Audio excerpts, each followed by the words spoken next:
안녕하세요. 사연에 빠지다의 DJ 민영입니다. 오늘의 사연은요, 60대 어머님께서 보내주신 사연인데요. 과연 어떤 일들이 있으셨길래 이렇게 사연까지 보내게 되신 걸까요? 오늘의 사연 어떤 내용일지 궁금하시죠? 그럼 오늘의 사연도 함께 만나볼게요.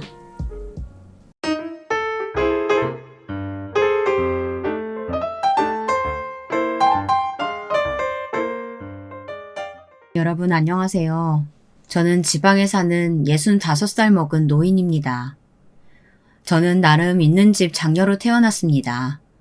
물론 그때는 있는 집이든 없는 집이든 농사일이 대부분이라서 농사를 해야 하는 시즌이 오면 집안에 어른 아이 할 것 없이 가서 농사일을 도왔죠. 저와 같은 시절을 보내보신 장녀라면 다 아시겠지만 해 뜨기 전에 일어나 부지런하게 어머니를 도와 아침상을 차리고 온 식구들이 식사를 끝내면 설거지와 집안 청소를 하고 동생들을 돌보다가 점심시간이 되기 전에 간단하게 챙겨 먹을 수 있는 것들을 챙겨 밭으로 가 일을 돕고 밥도 드리고 해야 했습니다.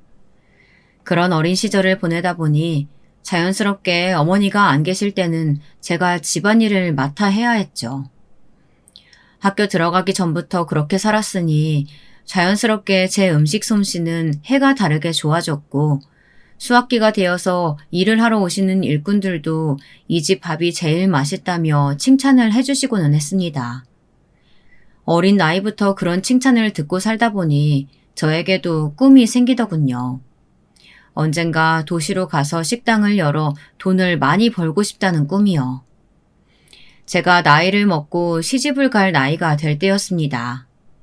그때 당시에 연애 결혼이라는 게 있겠어요. 그냥 아버지께서 좋은 사람이니 결혼하라고 하면 얼굴도 모르고 시집가는 게 흔했습니다. 저희 아버지는 저를 예뻐하셔서 나름 고심을 하셨고요. 쉽게 손이 올라가는 사람이나 술 많이 먹는 사람만 아니었으면 됐던 저에게 남편은 좀 신기한 사람이었습니다. 제 남편 되는 사람은 도시로 유학을 다녀온 남자였습니다.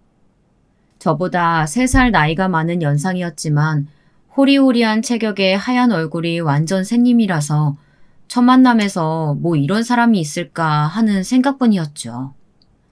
제가 만난 남자라고 해봤자 동네에 있는 아저씨들이나 일하러 오는 일꾼들이 전부였습니다.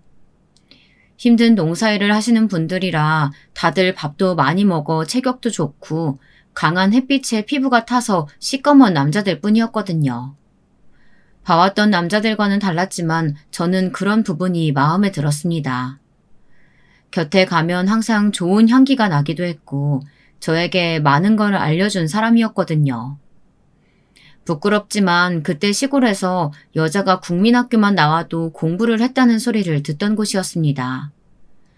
다행히 저희 아버지는 저를 중학교까지는 졸업시켜 주셨고요. 고등학교도 가보겠냐는 아버지의 말씀에 어머니께서는 여자애가 공부해서 뭐하냐고 딱 잘라 말하셔서 고등학교는 갈 수 없었습니다. 배움에 아쉬움이 있던 저에게 남편은 모르는 건 부끄러운 게 아니라고 알려고 하지 않는 게 부끄러운 거라며 영어도 가르쳐주고 고등학교 교과서도 어디서 얻어와서 밤 늦게까지 저에게 알려주던 사람이었습니다. 제 남편은 아주 친절하고 좋은 사람이었어요. 그때 당시 동네에서 한 명씩은 꼭 남편에게 매맞는 여자들이 있었거든요. 늦은 시간 유리 깨지는 소리와 여자 흐느끼는 소리, 남자 고함 소리를 듣다 보면 저는 내심 남편을 만나 다행이라는 생각도 하고는 했습니다. 저는 남편과의 결혼 생활 도중 총 4번의 출산을 했습니다. 첫째는 뱃속에서 잘못됐고 둘째는 여자아이였습니다. 달을 꽉 채우고 태어났지만 너무 약하게 태어나서 그런지 100일이 되기도 전에 하늘나라로 갔습니다. 셋째는 아들이었어요. 5살이 되기 전 열이 펄펄 끓던 어느 날 결국 자기 형제들이 있는 하늘나라로 갔죠. 마지막으로 태어난 아이가 유일하게 살아남아 남편과 저의 외동아들이 되었습니다. 아들이 태어날 때도 아주 힘들었습니다. 셋째 아이를 떠나보내고 얼마 지나지 않아 임신 소식을 알게 되었습니다. 남편과 저는 이번만큼은 꼭 행복한 가정을 이루고자 했죠. 배는 점점 부르고 걷는 것도 힘들어져서 집에서 소일거리로 이웃집 바느질을 도와주고 있었는데 마을 이장이 저를 급하게 찾더군요. 무슨 일인가 싶어 나갔더니 남편이 집으로 오는 길에 차를 피하려다가 물에 빠져 죽었다는 말을 들었습니다. 거기서 자전거 타고 오다가 차를 보고 급하게 피했는데 순간 미끄러졌는지 호수에 빠졌다고 하네. 차를 몰고 가던 사람이 순식간에 사람이 빠지니까 당황해서 얼른 마을까지 와서 신고를 했는데 아직 시체도 못 찾았다고 해. 이장의 말이 끝나기도 전에 그대로 털썩 주저앉아 저는 혼절하고 말았습니다. 제가 쓰러지면서 배에 무리가 갔고 그로 인해 아들은 조금 이르게 세상에 나와야 했죠. 그렇게 10년도 안 된 결혼 생활 끝에 남편이 저에게 남겨준 보물이 바로 아들이었습니다. 아들은 여러모로 저에게 각별한 아이였습니다. 아빠의 정 한번 느껴보지 못한 아들을 위해서 저는 더 열심히 살아야 했습니다. 살던 집을 처분하고 제 친정으로 들어간 저는 어떻게든 아들과 아등바등 살아보겠다고 집을 처분한 돈으로 동네에서 장사를 시작했습니다. 여자가 혼자 장사한다고 서러운 일도 많았습니다. 어릴 때부터 살던 고향이라 조금은 다를 줄 알았는데 크게 다르지도 않았고요. 그래도 어려서부터 일꾼들 밥 해주던 솜씨가 어디 가지는 않았는지 제 식당은 나름대로 입소문을 타서 그럭저럭 아들과 제가 살아갈 정도의 돈은 벌 수 있었습니다. 그때쯤 제 아버지가 동네에 저와 처지가 비슷한 남자와 맞선을 보라고 권해주셨지만 저는 거절했습니다. 아버지께서는 아들을 본인이 잘 키워줄 테니 새 출발하라고 저를 불러 말씀하셨지만 저는 끝끝내 그런 아버지의 권유를 거부했습니다. 결국 아버지도 두 손 두 발 다 드셨고요. 민수는 내가 잘 키워준다고 하지 않니? 아니요, 아버지. 저는 도저히 그렇게는 못 살 것 같아요. 제가 남편을 잃고 살아있는 이유는 바로 민수 때문이에요. 아버지 딸 죽는 거 보고 싶으시면 저한테 민수 데려가세요. 고얀 것. 어디 아버지 앞에서 할 말이 따로 있지? 낳아주시고 길러주신 여자아이라고 다른 남자 동생들과 차별을 두고 키우지 않으신 아버지 앞에서 죽음을 말하는 게 저도 많이 걸렸지만 그때의 제 심정은 정말 그랬습니다. 민수가 있었기에 남편의 죽음 앞에서도 살아갈 의지가 있었고 민수가 있었기 때문에 꼭 성공해야 한다는 마음을 가질 수 있었거든요. 그때 당시 저에게는 민수가 제 인생의 전부였기 때문에 민수보다 소중한 건 없었습니다. 하물며 그게 저를 사랑으로 길러주신 아버지라고 해도 제게서 민수를 빼앗아가는 건 용납할 수 없었죠. 저의 이런 고집 때문인지 아버지는 결국 저에게 지고 마셨습니다. 하루는 술을 마시고 돌아오신 아버지가 저를 마당에서 부르셨습니다. 칭얼거리는 민수를 재우고 마당으로 나오는데 둥그런 달을 보며 서 계시는 아버지의 뒷모습이 어찌나 연약해 보이시던지 괜히 그 뒷모습에 눈물이 울컥 나오더군요. 아버지, 죄송해요. 아버지는 다짜고짜 눈물부터 흘리는 저를 보시고 아무 말 없이 제 어깨를 다독여 주셨습니다. 제가 눈물을 멈출 때쯤 아버지가 입을 여셨죠. 그런 말이 있지. 자식이 이기는 부모 없다는 말. 나는 다를 거라고 생각했는데 결국은 같더구나. 그만 울고 앞으로 민수와 함께 어떻게 살아갈지 생각해보렴. 너는 음식 솜씨가 좋아. 지금 하고 있는 장사로도 충분하겠지만 아이를 혼자 키우는 건 돈도 힘도 많이 드는 법이야. 네, 아버지. 널 시집 보낼 때는 그게 내 최선이라고 생각했는데 어쩌면 그때 널 시집 보내는 게 아니었다는 생각이 든단다. 죽은 사위에게는 미안하지만 그때 시집 보내지 말고 1년만 더 내가 데리고 있었으면 너를 이렇게 과부로 만드는 일도 없었을 텐데. 그런 소리 하지 마세요. 저는 남편과 함께했던 10년간 아픈 날도 있었지만 행복한 날이 더 많았어요. 저를 낳아주시고 키워주시고 좋은 사람과 결혼할 수 있도록 해주셨잖아요. 그날 아버지와 저는 달빛 아래에서 많은 이야기를 할 수 있었습니다. 그 다음 날부터 아버지는 저를 도와주시기 위해 본인과 친한 분들께 본인 딸인 제가 식당을 하고 있으니 꼭 한번 가서 식사를 하라고 이야기를 해주셨습니다. 아버지 친구분들이 오셔서 식사도 하시고 여기저기 소문도 많이 내주셔서 제 식당은 점점 더 커질 수 있었죠.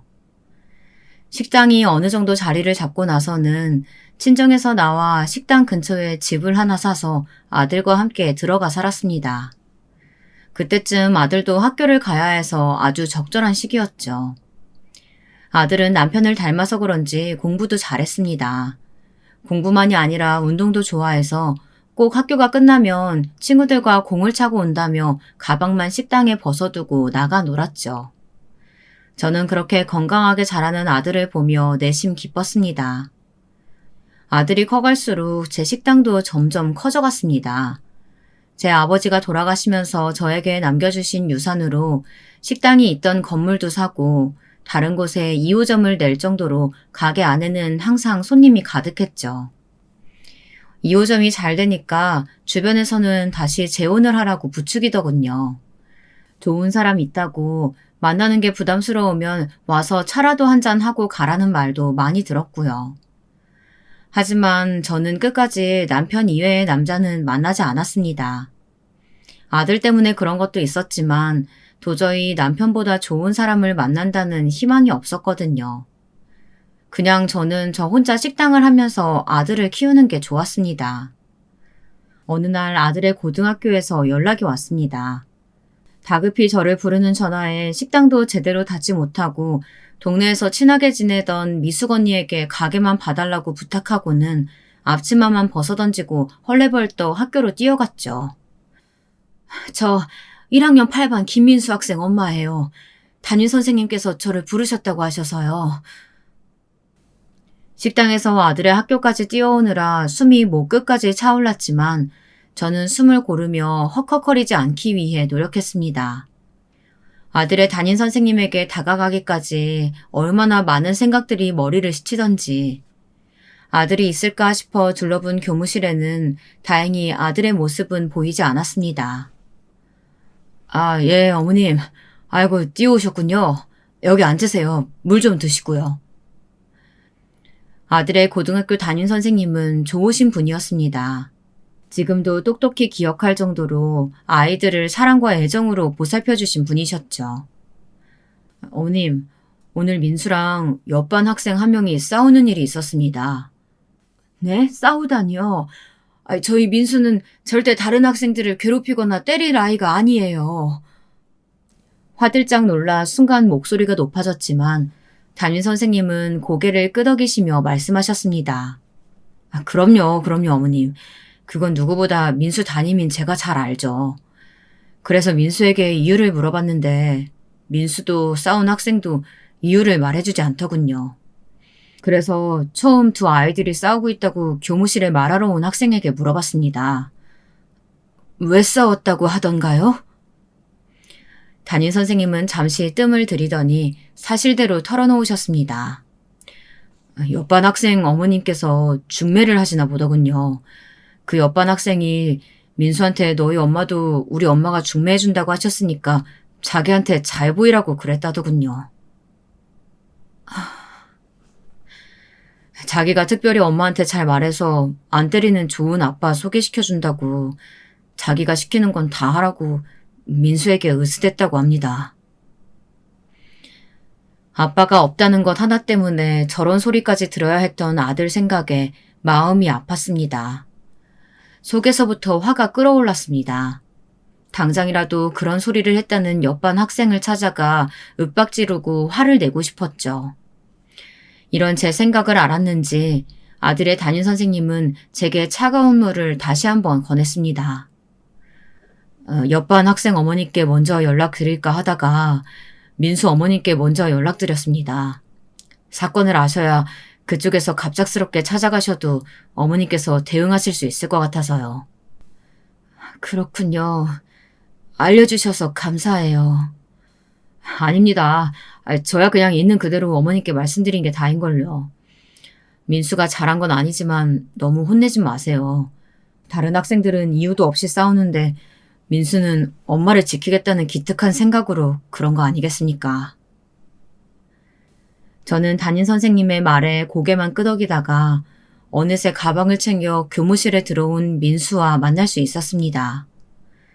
담임 선생님은 그런 일도 있었고 정규 수업이 끝났으니 가방 챙겨 어머니 오시면 집에 같이 가라고 했다고 말씀해 주시더군요. 감사합니다, 선생님. 아이고, 아닙니다. 민수랑 같이 어서 집으로 가세요. 민수, 너는 오늘만 특별히 어머님하고 같이 가라고 조퇴시켜주는 거야? 다음부터는 절대 안 된다? 알고 있지? 그날 학교를 무슨 정신으로 나왔는지는 모르겠지만 발길 닿는 곳으로 걷다 보니 집에 도착했습니다. 식당 문도 제대로 안 닫고 왔는데 다시 식당으로 갈 자신이 없더군요. 미숙 언니에게 미안하지만 문만 닫아달라고 부탁했습니다. 쉬고 싶은 제 마음을 알았는지 민수는 이부자리를 깔아주고 저를 쉬게 하더니 자기가 식당 정리를 하겠다고 나갔다 왔습니다. 그리고는 제 곁에 앉아 공부를 하더군요. 그 조용한 시간을 보내면서 저는 다시 한번 다짐했습니다. 다시는 아들이 그런 소리를 듣지 않게 하겠다고 말이에요. 그 뒤로 가게에서 중매를 서겠다는 사람이 나타나면 딱 잘라 거절했습니다. 장사하는 것도 바쁘고 이제 와서 재혼은 무슨 재혼이냐고 말이에요. 단호하게 쳐내기를 여러 번. 제 고집을 알았는지 그 뒤로는 중매를 서주겠다, 사람 한번 만나서 차만 마시고 오라는 등의 이야기가 쏙 들어갔습니다. 아들이 고등학교를 졸업하고 대학교에 들어가 군대에 갈 동안 저는 열심히 일만 했습니다. 그런 제게 100일 휴가 나온 아들이 그러더군요. 엄마, 이제 다른 분 만나도 괜찮아요. 눈에 넣어도 아프지 않을 아들이 이런 말을 하는데 가슴이 찢어지더군요. 입으로 그 말을 뱉을 때까지 얼마나 많은 생각을 하고 고민을 했을까 생각하니까 말이죠. 됐어. 엄마는 재혼 생각 없다. 저도 엄마 재혼까지는 생각 없어요. 그냥 남들처럼 연애라도 하시라고 말씀드리는 거예요. 이렇게 말하면서 고개를 푹 숙이는 아들이 얼마나 짠하던지. 아들은 제게 그렇게 말하고 자기 방으로 들어가 버렸습니다. 뒤돌아 방으로 들어가는 그 등이 그날 누워있던 제 옆에 앉아서 공부하던 등과 너무나도 겹쳐 보여서 저는 아들의 그 말에도 연애를 해볼 생각도 하지 않았습니다. 주변에서는 아들도 다 컸고 이제 막 50을 넘긴 나이인데 연애라도 해보라고 소개를 해준다는 말도 많았지만 저는 끝끝내 아무도 만나지 않았습니다. 친한 사람들은 미련한 곰처럼 군다는 이야기도 스스럼없이 하고는 했지만 저는 꿋꿋이 사별한 남편이 너무 좋은 사람이라서 그 사람을 뛰어넘을 사람이 없다고 했고요. 아들은 군대를 제대하고 대학교도 무사히 졸업을 했습니다. 대학교 졸업과 동시에 취업한 아들은 회사 인근 작은 방을 얻어 그곳으로 들어갔습니다. 월세로 나가는 돈도 있는데 저에게 꼬박꼬박 용돈도 줬고요. 그러다가 참화가 생긴 아가씨를 데리고 왔습니다. 처음 뵙겠습니다, 어머님. 김지아예요. 잘 부탁드립니다.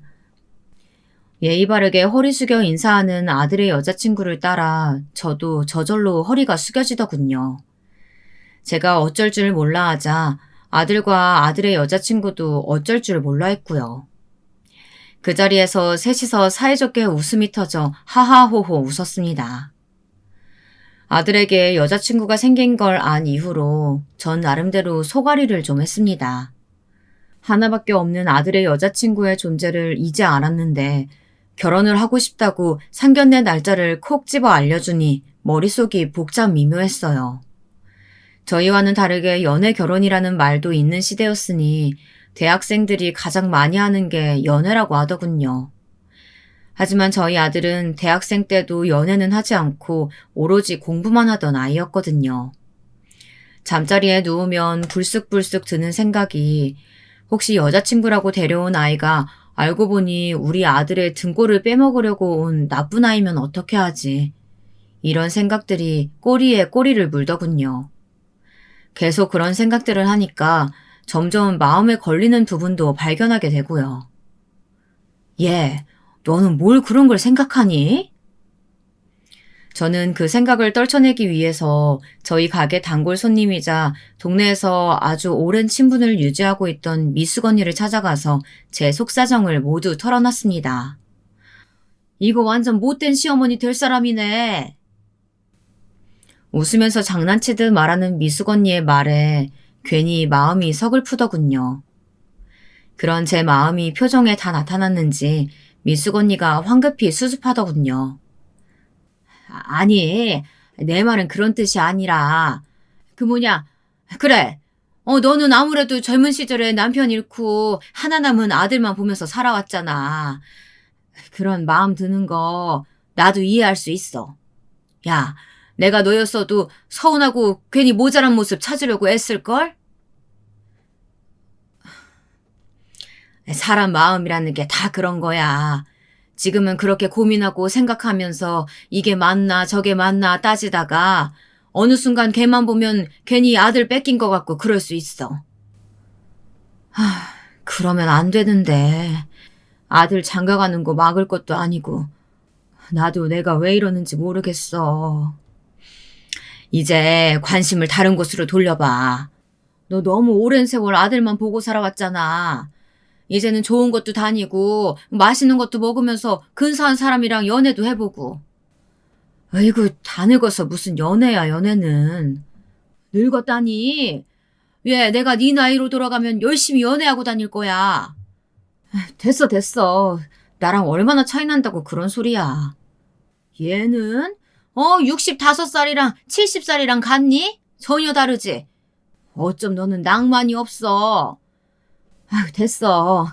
같이 늙어가는 처지에 무슨 그런 말을 해. 요즘 시대는 100세 시대라니까? 그리고 네가 뭐가 부족해? 똑똑한 아들 낳아서 자기 짝 찾았지. 식당도 잘 되고 있고. 나이도 그만하면 딱 좋지. 죽기 전에 다시 한번 사랑받는 것도 좋잖아. 누가 뭐 진짜 연애하래? 만나서 차도 마시고 밥도 먹고 그러라는 거지. 동네에 찾아보면 너 좋다는 사람도 많을 텐데. 아이고, 됐어. 내가 괜한 말했네. 이제 그만해, 그만. 그게 아니면 그 취미 활동이라도 해보던가. 저는 미숙 언니의 말에 귀가 솔깃해졌습니다. 주구장창 연애 얘기만 하던 사람이 다른 말을 하니까 괜찮게 생각이 되더군요. 취미? 그래, 취미. 그래. 너 그림 그리는 거 좋아한다고 했잖아. 나도 우리 딸한테 들은 건데 요 근처 문화센터가 있는데 거기서 취미미술반? 뭐 이런 것도 있고 우리 같은 늙은이들 대상으로 뭐가 엄청 많다고 하더라고. 수업료만 내면 된다고 했던 것 같은데 나랑 같이 다니든가. 저는 미숙 언니의 말에 오랜만에 설레는 기분이 들었습니다. 사실 저는 아주 어릴 때부터 그림 그리기를 좋아했거든요. 저 어릴 때는 종이도 비싸고 색연필이든 크레파스든 그런 건 시골 촌동네에는 있지도 않았거든요. 남편 만나 결혼할 때는 아기를 낳아 키우기 위해 노력했고 남편 죽어서는 아들 하나만 보고 오직 아들만 잘 키워보겠다는 생각으로 그림이라든지 취미생활 같은 건 꿈도 못 꿨거든요. 그림? 그림이라 내가 잘 할 수 있을까? 그림 그려서 박물관에 전시할 거야? 무슨 그런 고민을 해? 그냥 쓱쓱 그리면 그게 그림이지. 요즘은 돈 조금 내고 등록하면 거기서 뭐 물감이며 도화지며 준비물 다 준비해준다고 하더라. 한번 등록해보자. 그림에 관심 없는 나도 다닐 건데 그림에 관심 많은 너는 얼마나 잘하겠어. 저는 그대로 미숙 언니와 함께 문화센터 노인 취미 그림반에 등록을 하러 갔습니다. 문화센터라 그런지 등록비도 저렴하더군요. 미숙 언니 말대로 준비물도 모두 그냥 주더군요. 정말 오랜만에 신나게 그림을 그렸습니다. 어릴 때는 귀한 종이를 낙서한다고 혼났었는데 지금은 옆에서 잘한다고 칭찬도 해주고 오랜만에 뭔가 배운다는 뿌듯함도 있더군요. 얼마나 열심히 그림을 그렸는지 재료 준비하는 것도 잊어버려서 점심 장사하는데 재료가 부족해서 점심 장사를 못하던 날들이 점점 늘어갔죠. 그러다 보니 자연스럽게 장사에 대한 생각도 아들에 대한 생각도 점차 멀어져만 가더군요. 작가님, 요즘 작품 활동은 잘 돼가요? 아들도 제가 그림을 열심히 그리는 걸 알고 그림 작가라고 작가님 그렇게 불러주기도 했습니다. 저는 그런 아들에게 제가 그린 그림을 자랑하느라 바빴고요. 엄마, 그러면 그냥 이참에 가게 그냥 팔아버리고 그림 그리면서 노년 보내시는 건 어떠세요? 그림 자랑이 끝나고 아들 밥을 먹이는데 아들이 잠시 제 눈치를 살피더니 이어서 말했습니다. 사실 이 직장도 내가 얼마나 버틸 수 있을지 모르겠고 나도 엄마처럼 식당을 하고 싶은데 엄마가 좀 보태줬으면 좋겠어서. 식당? 장사를 하겠다고? 너 결혼한다고 하지 않았니? 저번에 결혼한다고 데려왔었잖아. 결혼 전까지만 회사 다니고 그 사람이랑 같이 장사라도 해보려고요. 장사는 무슨, 장사가 쉬운 줄 알아? 몸 버리고 마음 버리는 게 장사야. 내가 너한테 말은 안 했지만 내가 식당 일하면서 얼마나 힘들었는데. 민수야, 나는 너가 나처럼 힘들지 말고 그냥 회사 다니면서 남들처럼 월급 받으면서 일했으면 좋겠어. 제가 아무리 아들에게 장사가 얼마나 어렵고 힘든 일인지 말해도 아들은 끝까지 뜻을 굽히지 않았습니다. 자식 이기는 부모 없다고 저는 결국 아들에게 2호점을 팔아 생긴 돈을 주며 말했습니다. 이걸로 땡이야. 더 이상 엄마한테 아무것도 바라지 마. 알았어? 지금 내가 주는 거 말고 더 이상은 나도 못 줘. 나는 무조건 남는 거 다 내가 쓰고 죽을 거다. 알겠지? 그럼요. 기필코 성공해서 주신 거 다 갚도록 할게요. 아들에게 돈을 주고 나서 곧이어 상견례를 잡았습니다. 상견례 자리에서도 크게 별다른 말은 나오지 않았습니다. 아이들 신혼집 제가 마련해주겠다고 했고 며느리 쪽 집안에서도 혼수는 알아서 해오겠다고 했고요. 저야 뭐 옛날 사람이니까 혼수에 대해서 얼마나 알겠어요. 그쪽에서 알아서 해온다고 했으니 그러라고 했죠. 혼자 힘으로 이렇게까지 멋지게 아드님 키워내시다니 정말 대단하십니다. 아이고, 아니에요. 민수가 혼자 알아서 컸죠. 저는 장사만 하느라 아들 공부 제대로 챙겨주지도 못했는걸요. 오고 가는 말 덕분에 상견례는 화기애애하게 끝날 수 있었습니다. 상견례가 끝나고 아들의 결혼식은 성큼성큼 다가왔죠. 저는 다가오는 결혼식에 심란한 마음을 그림으로 풀어나갔습니다. 시간이 지날수록 제 그림 실력도 많이 좋아져서 칭찬도 많이 받았죠. 최근에는 문화센터에서 주최하는 그림 대회에서 대상으로 뽑혀서 문화센터 게시판에 그림이 걸리기도 했었습니다. 아니, 이게 누구야? 우리 문화센터 화가님이시잖아? 미숙 언니가 놀리듯이 말을 꺼냈습니다. 저는 그런 미숙 언니를 데리고 근처 카페에 들어가 아들의 결혼식 첨첩장을 줬습니다. 이야, 이걸 내가 받아보네. 감회가 새로운걸? 아이고, 말은 언제는 안 주면 배신이라는 등 그런 소리 해놓고 말이야. 말이 그렇다는 거지, 말이. 청첩장도 나왔는데 아직도 예비 며느리가 여전히 그래 보여? 아니, 뭔가 그림 그리기 시작하고 나서부터는 그런 감정도 확 줄었어. 확실히 내가 집중해야 할 게 생기니까 달라 보이더라고.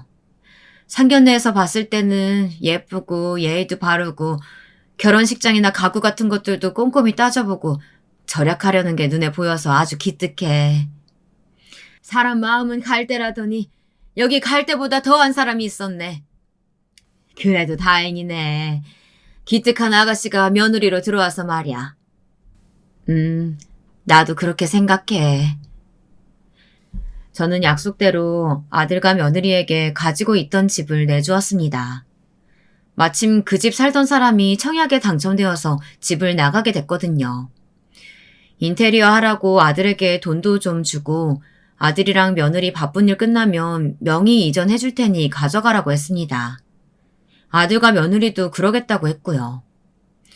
아들이 결혼도 했고 식당도 하나 처분했으니 한결 가벼워진 마음으로 저는 1호점 장사와 그림 그리기에 열중했습니다. 문화센터에 그림이 걸린 이후로는 할머니 작가라는 별명으로 조금 유명해지기도 했고요. 그러다 보니 점점 마음이 뜨더군요. 마음이 뜨니 장사도 하기 싫고 음식도 하기 싫었습니다. 얼른 하나 남은 식당도 얼른 정리하고 싶었지만 차마 손에서 떨어지지 않더군요. 게다가 그 긴 세월 동안 단골들도 많이 생겨서 그림 그리겠다고 식당 문을 닫으면 안 된다고 저를 자꾸 어찌나 우는 척을 하던지. 사장님, 진짜 문 닫으시면 저 여기 앞에서 사장님 다리 붙잡고 엉엉 울 거예요. 아시겠죠? 이도 저도 아닌 상황에서 어떻게 하나 고민했지만 저는 저를 위한 결단을 내렸습니다. 가게를 정리하고 임대를 내놨습니다. 그동안 와줬던 단골들에게 감사의 말을 전하기도 했고요. 단골 손님들도 처음에는 아쉬워했지만 결국 제 2의 인생을 응원해줬어요. 식당이 있던 자리는 유동인구도 많은 곳이어서 금방 나갔습니다. 저는 식당 자리에 세준 돈 그대로 통장에 넣고 제 2의 인생을 시작했죠. 저를 아는 사람이 늘어날수록 작은 잡지나 지역 신문사 같은 곳에서 인터뷰 요청도 있었습니다. 또 적은 금액이지만 그림이 팔리면서 나름 쏠쏠하게 돈을 벌 수도 있었어요. 결혼식 이후 아들은 저에게 말했던 그대로 식당을 열었습니다. 오픈을 하고 몇 개월 동안은 손님도 많이 오고 직원들도 여러 명 있어야 할 정도로 바쁘더군요. 아들이 식당 벽에 걸어놓을 그림 하나 그려달라고 해서 해바라기 그림도 그려서 선물로 줬습니다. 엄마가 그려주신 해바라기 그림 때문인지 손님들이 진짜 끊임없이 와요. 엄마, 고마워요. 그 바쁜 와중에도 아들은 저에게 그림 그려줘서 고맙다는 말도 했고 며느리도 옆에서 감사하다고 말을 전했고요. 그때까지만 해도 아들이 절 닮아서 장사 능력이 좋구나라고 생각했습니다. 그렇게 딱 1년쯤 지났을 때부터 아들 식당이 점점 눈에 띄게 손님이 줄어드는 게 보였어요. 엄마, 아무래도 안 되겠어요. 저 식당 접고 다른 거 해볼래요. 아들이 식당을 접고 한다는 사업은 바로 홈쇼핑이었습니다. 정확하게는 홈쇼핑을 통해서 자기가 만든 음식을 팔아보겠다는 거였죠. 저는 알아서 하라고 했습니다.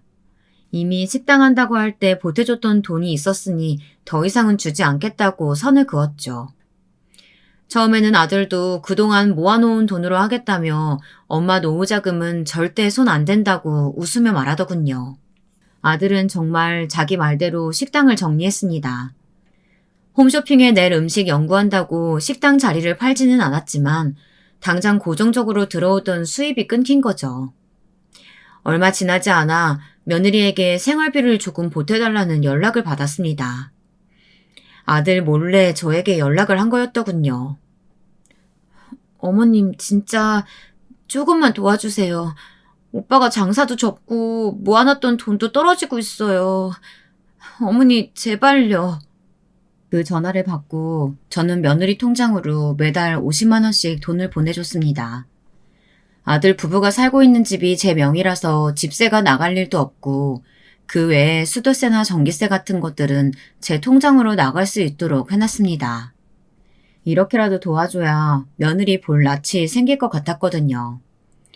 통장으로 몇 번 돈을 보내줬는데 불쑥 아들이 찾아왔습니다. 엄마, 진짜 죄송해요. 저 조금만 더 하면 쇼핑몰에 올릴 수 있어요. 한 번만 도와주세요. 찾아온 아들은 대뜸 무릎을 꿇고 한 번만 도와달라고 하더군요. 그 모습을 보는데 이 녀석이 여기까지 찾아오는데 얼마나 많은 시간이 걸렸을지 생각하니까 괜히 눈물이 나더군요. 아들의 말을 들어보니 그동안 아들이 얼마나 애를 썼는지 알 수 있었습니다. 소기업 런칭 프로젝트를 알아보고 당선되기까지 음식 연구도 열심히 한 것 같았고요. 문제는 공장이었는데 계약금을 내야 하는데 아들 부부가 모아놓았던 돈으로는 너무 부족했다는 겁니다. 그래서 시간을 주시라고 말하고 은행 대출을 알아봤는데 아무리 은행이라고 해도 매달 고정적으로 수입이 있는 직장인도 아니어서 신용대출이 크게 나오는 것도 아니었다고 합니다. 하루하루를 피가 말리는 심정으로 여기저기 알아봤고 소상공인 대출을 하려고 봤더니 기준이 애매해서 떨어졌다고 하더군요. 상황이 그 지경이 되자 기다려주던 공장도 다른 식품을 가동해야 한다며 계약을 안 했다고 했고 부랴부랴 다른 공장을 알아봤더니 거긴 더 높은 계약금을 불렀다고 하더군요. 저는 아들의 말에 눈 딱 감고 알겠다고 말했습니다. 살고 있던 집을 부동산에 내놓고 아들 부부가 살고 있는 집으로 들어갔습니다. 그리고 아들에게 식당을 임대해주고 받은 돈을 먼저 쥐어줬습니다. 아들은 감사하다며 연신 제 손을 잡고 눈물을 쏟아냈습니다. 저는 울지 말고 가서 그 돈으로 급한 공장부터 수습하라고 했죠. 제가 살던 집이 정리되고 저는 그 돈도 아들의 통장으로 입금했습니다. 입금하자마자 아들에게서 감사하다는 문자가 왔고요. 사실 그건 큰일이 아니었습니다. 말은 다 내 거라는 둥 내 노후 자금으로 내가 다 쓰겠다고 말했지만 마음 한편으로는 아들이 곤란한 일이 생겨서 말하면 줄 생각도 있었으니까요. 진짜 일은 아들 부부와 같이 살기 시작하면서 생겼습니다. 사실 집을 정리할 때 많은 생각을 했죠. 그래도 아들이 마음 편하게 돈 쓰고 저도 어느 정도는 가지고 있어야 아들이 급할 때 더 줄 수 있으니까요. 저는 며느리도 저와 같은 생각인 줄 알았습니다. 아들 역시 며느리에게 제일 먼저 물어봤다고 해서 서로 양보해서 살면 될 거라고 생각했죠. 합가를 하고 얼마 지나지 않아 그 생각이 틀렸다는 걸 알았습니다. 어머님, 제가 양치하실 때는 꼭 양치컵으로 하라고 했죠. 왜 물을 낭비하고 그러세요? 어머님, 제가 양치하실 때는 꼭 양치컵 사용하시라고 했죠. 왜 물을 그냥 낭비하고 그러세요? 어머님, 제가 양말 같은 건 세탁기 돌리지 말고 그냥 손빨래 하라고 말씀드렸잖아요. 세탁기 한 번 돌리는데 드는 돈이 얼마인지 지난번에 말씀드렸잖아요. 세상에 어머니 미쳤어요? 돈이 남아 돌아요? 어떻게 화장지를 5칸이나 쓰실 수 있어요? 저는 며느리의 마지막 말에 어이가 없어서 결국 화가 나기 시작하더군요. 세상에 화장지를 5칸 썼다고 자기 시어머니를 혼내는 며느리가 어디 있을까요? 저는 결국 꾹꾹 눌러 담았던 화를 간신히 다스리며 며느리를 타일렀습니다. 그래, 내가 미안하구나. 내가 더 조심하마. 네, 좀 조심해주세요. 이런 제 마음을 아는지 모르는지 며느리는 점점 더 저를 괴롭히기 시작했습니다. 돈 아껴야 한다면서 반찬은 겨우 나물 반찬 조금, 국물도 달라고 해야 간신히 주더니 모두가 깊이 잠든 밤 몰래 치킨이며 족발을 늘어놓고 몰래 처먹고 있더군요. 몇 번의 그런 밤이 지나고 어느 날 밤은 제가 잔다고 생각하는 건지 아니면 제가 들어도 상관없다고 생각하는 건지 자기 친구와 큰 소리로 전화를 하더군요. 네가 이렇게 하면 저 노인네 나갈 거라며. 나가기는 개뿔. 아주 찰거머리처럼 작은 방에 들어가서 어찌나 버텨대든지. 짜증나 죽겠어. 진짜 저 노인네가 미치지 않고서야 어쩜 아들 부부 사는 곳에 들어올 생각을 해? 남편이라는 놈은 나 몰라라 쳐나가서 사업하겠다는 건지 빚을 만들겠다는 건지. 진짜 다 됐고 그냥 이혼할까 봐. 저 말을 듣는 순간 저는 간신히 유지하고 있던 이성의 끈이 뚝 끊어지는 걸 느꼈습니다. 저는 바로 작은 방에서 나와 전화를 하고 있는 며느리와 마주서고서 소리를 지르며 말했습니다. 내가 이 집 들어와서 너한테 집안일하라고 잔소리하기를 했냐? 아니면 너한테 십첩반상을 차려달라고 했냐? 나는 뭐 좋아서 여기 들어왔겠어? 며느리는 제가 여태껏 자는 줄 알았는지 방에서 나온 저를 보고 당황하더니 곧이어 사납게 말을 했습니다. 그러니까 이런 소리 듣기 싫으시면 나가시라고요. 뭐야? 내가 뭐 좋아서 여기 살고 있는 줄 알아? 내가 너한테 뭘 못해줬니? 따로 살 때는 생활비 없다고 우는 소리에서 매달 50만 원씩 이체해줬고 이 집 들어와 살면서는 내가 미안하니까 내 카드로 생활비 하라고 카드도 줬는데 내가 왜 내 아들 집에서 이런 소리 듣고 살아야 되는 거야? 그깟 돈 몇 푼 가지고 지금 저한테 생색내시는 거예요? 제가 왜 이러는데요? 어머니 아들이 돈도 제대로 못 벌어서 제가 이러는 거 아니에요. 그 순간 현관문에 잠금장치 풀리는 소리가 들리더니 현관문이 열렸습니다. 아니, 이게 무슨 소란이야? 문 너머로 다 들려. 당신, 어머니한테 지금 뭐라고 그랬어? 갑작스럽게 등장한 아들에 저와 며느리는 순식간에 조용해졌습니다. 저는 조개처럼 입을 꽉 담은 며느리를 쏘아보면서 아들에게 말했습니다. 너, 저 고향 것이랑 헤어져라. 아무리 시어머니와 한 집 살아서 불편하다고 할 순 있어도 쟤처럼 시어머니 하는 일마다 사사건건 방해하고 시어머니 내쫓으려는 며느리 난 처음 봤다. 그건 어머니께서 제 허락도 없이 저희 집에 오셔서 그렇죠. 그리고 사사건건 방해라뇨? 남편이 돈을 못 벌어다 주니까 제가 그렇게 한 거 아니겠어요. 어머니나 저 사람이나 이제 일도 안 해서 돈도 없는데 이참에 절약하는 정신이나 배우세요. 당신 정말 내가 그동안 생활비 많이 못 준 게 미안해서 꾹 참고 살았는데 당신 정말 너무한 거 아니야? 나한테 그러는 건 내 잘못이 있어서 할 말 없어. 그런데 우리 엄마한테까지 이렇게 해? 당신보다 훨씬 어른한테 그런 태도라니. 그리고 당신 장인어른이나 장모님 오시면 맨날 비싼 고기에 비싼 선물 드리면서 우리 엄마한테는 왜 이러는 거야? 앞뒤가 너무 다른 거 아니냐고. 이런 고얀 것. 내 집에서 내 아들이 벌어다 준 돈으로 먹고 내가 준 돈으로 먹고 살았으면서도 나를 그렇게 대해? 내가 돈이 없긴 왜 없어? 이 집도 내 거고 내가 식당하던 건물도 내 거다. 내가 그리는 그림들도 얼마나 잘 팔리는데. 저는 얼굴을 붉게 물들이고 씩씩거리는 며느리를 노려보다가 아들에게 말했습니다. 됐다. 다 필요 없고 너 얼른 쟤랑 이혼해라. 넌 이만 내 집에서 나가. 누군 뭐 이런 집구석이 있고 싶은 줄 아세요? 집이랑 건물이요. 그림!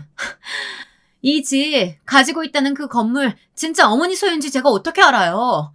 그리고 그림, 어머니 그림이 얼마에 팔리든 그게 저랑 무슨 상관이에요? 그깟 그림 몇 장 그렸다고 주변에서 대우해주니까 진짜 뭐 잘나가는 화가라도 된 줄 아세요? 저도 됐어요. 이혼? 그걸 누가 말해야 되는데. 저도 좋아요. 이런 돈도 못 버는 남자랑 사는 건 더 이상 못하겠어요. 며느리는 그렇게 말하고는 핸드폰과 지갑만 챙겨서 나가버렸습니다. 저는 아들에게 꼭 며느리와 이혼하라고 했고 아들도 그러겠다고 했고요. 그런데 대박인 건 일주일 뒤쯤 며느리가 갑자기 집 앞으로 찾아와서 제 다리를 꽉 잡고 죄송하다고 용서해달라고 빌더군요. 어디서 왔는지는 모르겠지만 집을 나갔던 옷 그대로 입고 와서 엉엉 울길래 혹시나 옆집에서 말이 나올까봐 며느리를 집으로 들였습니다. 어머니, 제가 잘못했어요. 제발 저 용서해주세요. 제가 이렇게 빌게요. 진짜 제가 잘못했어요. 제가 잠깐 미쳤었나 봐요. 제발 이혼만은 참아주세요. 남편이 돈도 못 벌어오니까 괜히 심술도 나고 마음이 조급해져서 그랬어요. 엉엉 울면서 매달리는 이혼만 참아달라는 며느리를 떼어내고 이만 돌아가라고 문을 닫았지만 문 앞에서 얼마나 엉엉 우는지 아주 시끄러워서 혼이 났습니다. 경찰에 전화라도 할까 했지만 그동안 며느리로 살았던 정이 있어서 차마 그렇게는 하지 못하겠더라고요. 그래서 사돈에게 전화해서 며느리를 데려가라고 했습니다. 사돈, 접니다. 며느리 통해서 이야기 들으셨는지는 모르겠지만 애들 이혼시킬 겁니다. 지금 집 앞에서 시끄럽게 하고 있으니까 경찰 부르기 전에 데려가시는 게 좋을 것 같습니다. 네? 이혼이라뇨? 며느리 통해서 들으신 게 없으신가 봅니다. 그럼 제가 말씀드릴게요. 저희 아들이 홈쇼핑 사업 해보겠다고 저에게 돈 마련해달라고 해서 어미 된 마음으로 제가 살던 집 팔고 그 집값 아들에게 보냈습니다. 그런데 며느리가 저를 구박하고 싶어서 그런지 제가 하는 모든 행동에 사사건건 참견하면서 저에게 미쳤냐는 소리까지 하더군요. 아니, 이 무슨... 요즘 별난 며느리들 많다는 소린 들었어도 시어머니한테 미쳤냐는 소리 하는 며느리라니. 저뿐만이 아니라 아들에게도 그랬다는 말 듣고 애들 이혼시키기로 했습니다. 그날도 돈 없는 아들이랑 더는 못 살겠다면서 나가버렸는데 일주일 만에 와서 저렇게 시끄럽게 하네요. 경찰 부르려다 그간에 정이 있어서 사돈께 연락드리는 거니까 이만 데려가세요. 제 말이 끝나자 사돈은 얼떨떨한 목소리로 일단 알겠다고 얼른 가겠다고 그러더군요. 1시간쯤 지나자 문 앞이 잠깐 소란스러워졌다가 금방 조용해졌습니다. 잠시 후 초인종 소리가 들리더군요. 문 밖을 보니 사돈이었습니다. 저는 잠시 고민했지만 결국 문을 열어줬고 안으로 들어오시라고 했어요. 커피 한 잔을 내어드리고 앉아서 많은 이야기를 했습니다. 정말 면목 없습니다. 사돈에게까지 그렇게 하다니 이거 부끄러워서 얼굴을 들 수가 없네요. 긴 말 필요 없습니다. 애들 이혼시키는 걸로 할 테니까 그렇게 알고 계세요. 부디 한 번만 더 아이에게 기회를 주시면 안 되겠습니까? 저희 애도 많이 반성하고 있는 것 같더군요. 기회 주시면 고쳐보겠다고 하고요. 울컥한 마음에 있는 말 없는 말 뱉어냈다고 자기도 왜 그랬는지 모르겠다면서 울더라고요. 저도 이렇게 부탁드리겠습니다. 못난 자식 한 번 눈 감아주신다는 마음으로 한 번만 더 기회를 주세요. 생각할 시간이 필요한 것 같습니다. 저에게 시간을 주세요. 저는 그렇게 말하고 사돈을 돌려보냈습니다. 그러고는 한참을 고민을 했어요. 하지만 도저히 용서가 되지 않더군요. 생각이 점점 깊어지고 있는데 미숙 언니의 전화로 정리가 됐습니다. 걔 그러는 거 돈 노리고 쇼하는 거야. 돈? 무슨 돈? 네가 화가 나서 다 말했다며. 그리고 내가 잠깐 누구 만날 일이 있어서 카페에 갔는데 네 며느리가 있더라. 며느리가? 언니 내 며느리 얼굴 기억이 나? 나 기억력 좋아. 그리고 어찌나 시끄럽게 떠들던지 내가 시끄러워서 봤다가 아는 얼굴이더라고. 내가 어디서 봤더라 하고 생각하다가 너 식당 할 때 가족 사진이라고 걸어놨었잖아. 내가 그걸 거의 맨날 봤는데 잊어버리겠어? 아무튼 그 고향 것이 얼마나 시끄럽게 떠들어대던지 내가 다 들었잖아. 뭘 들었는데? 걔가 너한테 쫓겨나고 그 작당무에 했던 친구랑 만난 것 같더라고. 그러고는 지들끼리 뭐 이런저런 얘기를 하더니 식당에 있는 건물이며 뭐 지금 살고 있는 집 명의 이런 걸 아는 부동산에 물어봤나 보더라고. 얼마 지나지 않아서 얼굴이 하얗게 변해서는 후다닥 카페 나가더니 그게 너한테 나가려고 그런 거였구나. 아무튼 겉이랑 속 다른 것들은 가까이 두는 거 아니야. 내 말 알았어? 저는 미숙언니와 나눴던 대화 내용을 모두 아들에게 말했고 아들은 절대 그런 사람과는 같이 살 수 없다며 이혼하겠다고 저에게 말했습니다. 아들은 이혼 전문 변호사를 찾아가서 며느리와의 이혼을 진행했습니다. 애들 사이에 자식들이 없어서 합의 이혼이 되면 빠르게 이혼할 수 있지만 며느리 쪽에서 합의 이혼을 거부해서 결국 이혼 소송을 걸어야 했어요. 며느리에게 소장이 날아간 그날 저녁 다시 집으로 며느리가 찾아왔습니다. 이혼은 절대 할 수 없다고 자기가 이렇게 사죄를 구하는데 어떻게 자신에게 이럴 수 있냐며 울고불고 시끄럽게 구는 며느리를 결국 경찰에 신고했습니다. 경찰이 오자 엉엉 울면서 따라가더군요. 자초진정을 묻는 경찰에게 간단하게 이혼 소송 중이라고 이야기했고요. 저희가 이혼을 위해 변호사를 구하자 그쪽에서도 변호사를 썼더군요. 절대 이혼할 수 없다며 어찌나 시끄럽게 하는지. 안 그래도 바쁜 아들이 사업하랴 이혼 준비하랴 더 바빠 보였습니다. 제가 도와주겠다고 했지만 아들은 끝끝내 거부하더군요. 본인이 알아서 할 테니 어머니는 그냥 지켜봐달라고 하면서 말이죠. 아들이 바쁘게 움직이고 있을 때 며느리가 다시 한번 집으로 찾아왔습니다. 저번처럼 시끄럽게 굴지도 않고 단정하게 차려입고 자기 물건 가지러 왔다면서 초인종까지 누르더군요. 그 모습에 저는 물건만 가지고 얼른 가라고 문을 열어줬고 제가 그림 그리는 작은 방으로 들어갔습니다. 한참을 여기저기 바쁘게 움직이는 소리가 들리더니 곧이어 노크 소리가 들리더군요. 자기 몸통만한 캐리어를 끌고 가보겠다고 인사하는 며느리에게 얼른 가라고 쫓아내고 혹시나 싶어 집안을 뒤져보니 세상에 집에 있는 돈 될 만한 것들은 모두 들고 가버렸더라고요. 아들 시계부터 해서 잔돈 넣는 돼지저금통까지 훔쳐간 며느리가 어이도 없고 한심해서 이 모든 이야기를 아들에게 전했습니다. 아들은 집안 CCTV를 증거자료로 해서 본인 변호사에게 보냈다고 하더군요. 그 일이 있고 얼마 지나지 않아 제가 그림 공부를 하던 문화센터에 며느리가 1인 시위를 하겠다며 찾아와서 난장판을 피웠다는 이야기가 들려왔습니다. 다행히 센터 직원들이 막아줘서 큰 소리가 날 일은 일어나지 않았다고 하더군요. 잘 살고 있는 아들 부부의 집에 쳐들어와 자기 마음대로 합가를 하더니 결국은 며느리를 내쫓고 안방마님 역할하면서 아들을 세뇌해서 죄 없는 며느리를 쫓아내고 결국 이혼하게 한다는 말도 안 되는 소리를 경비원에게 잡혀 질질 끌려나가면서 했다고 하더군요.